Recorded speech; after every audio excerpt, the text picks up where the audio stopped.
That's because this piece of property is considered a community activity center, as designated by the Cape Cod Commission. And that the idea behind that is you can live here, play here, work here. The 80%,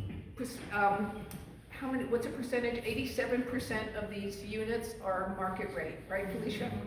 Okay, so are the people who live and work in downtown Hyannis going to be able to pay market rate rents? Plus, on top of that is utilities.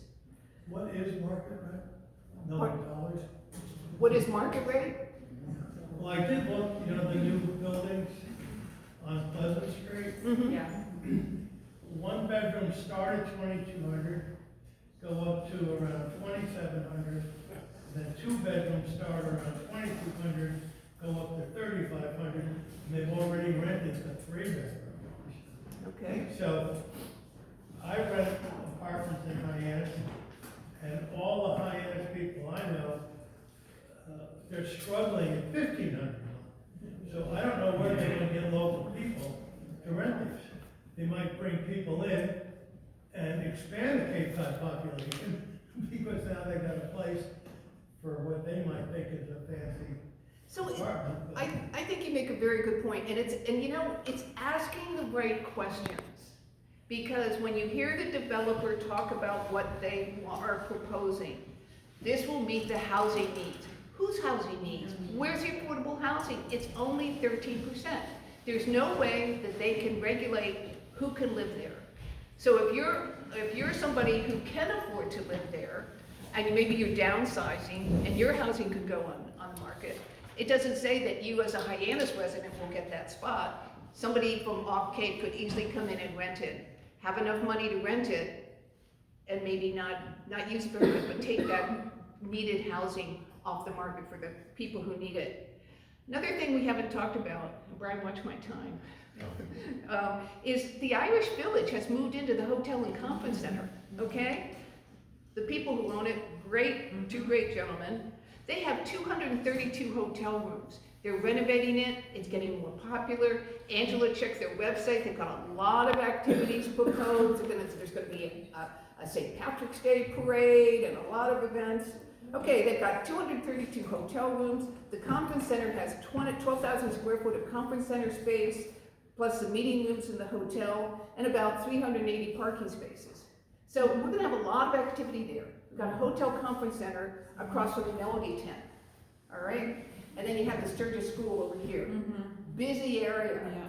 no open space. West End Rotary that had a grade of F in terms of the way it handled traffic.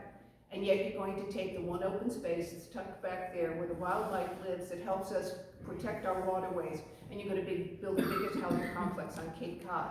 We don't think so. We're fighting for this. What we're doing is we're fighting for the town to take the leadership to look at, do better planning and look at where this should go. Janet Milkman, over and over and over again, has talked about the use of public spaces that are golf courses, cranberry bogs, what else, Janet? Farms, camps, Campgrounds. Even restaurants. baseball fields. And what are we facing here? Well, I mean, they're all at risk because the Cape Cod Commission doesn't consider them open space. So these are some of our favorite places in the community, and they're all at risk. And Janet was instrumental in getting the Cape Cod Commission to hold 3 hearings on this topic, correct? That was in September of 2021, around that time, fall of It was 2021. over a year ago, yeah. Over a year ago. And the head of HAC, which is a Housing Assistance Corporation that is really promoting housing in many forms around Cape Cod, particularly this particular project. Anytime somebody mentioned golf course, if the word Twin Brooks was mentioned, because this was in the works, she said, can't talk about any specific things. Folks, this has been a deal that looks like a done deal since 2020, when this developer has been in and they're talking to the Cape Cod Chamber of Commerce, Cape Cod Commission, town council members. we have an ability to fight this. Mark Robinson, remember the Compacted Conservation Trust? Mark Robinson, when we ask him to come and stand up and talk to us, stands up here and says, I have seen the public be successful in preserving property like this. You folks can do it.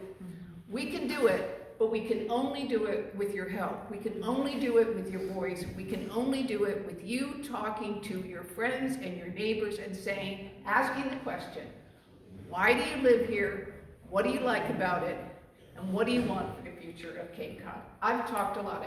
We have Felicia Penn here. She grew up in Hyannis.